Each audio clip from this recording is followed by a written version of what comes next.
మా పక్కింట్లో అబ్బాయి ఉన్నాడు, 10 సంవత్సరాలు ఉంటాడు. ఇంటికి వస్తే ఏదైనా ఇస్తే తింటాడు. ఎట్లుంది నాన్న అంటే, మా అమ్మ చేస్తేనే బాగుంటుంది అంటాడు. మనం ఏది ఇచ్చినా కానీ తింటాడు. ఎట్లున్నదని అంటే, మా అమ్మ చేస్తేనే బాగుంటుంది అంటాడు. అంటే ఎవరికైనా అమ్మే బెస్ట్ షెఫ్ అన్నట్టు దీన్ని బట్టి. అంటే మరి ఆ పిల్లలకు నచ్చినట్టు అమ్మ చేసి పెడుతుందా? అమ్మ చేసి పెట్టే తిండి దీన్ని పిల్లలకు అలవాటు అవుతుందా?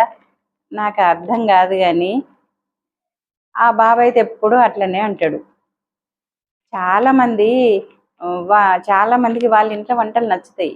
అంటే రోజు తిని తిని కావచ్చు, అది కూడా ఒక కారణం కావచ్చు. లేకపోతే వాళ్ళకి ఎట్లా నచ్చుతుందో ఆ తల్లి ఆ ఇంట్లో వాళ్ళు చేయడం వల్ల కావచ్చు. మొత్తం మీద మరి మనం బయట నుంచి చూస్తేనైతే అవి ఏం బాగుంటాయా, చూస్తే లుక్ గట్లున్నది అని అనిపించేటట్టు ఉంటాయి. కాకపోతే మరి వాళ్ళ ఇంట్లోనైతే వాళ్ళైతే తింటారు కదా. అందుకే అమ్మే పిల్లలకు బెస్ట్ షెఫ్ అన్నమాట. మంచిదే ఏమంటారు.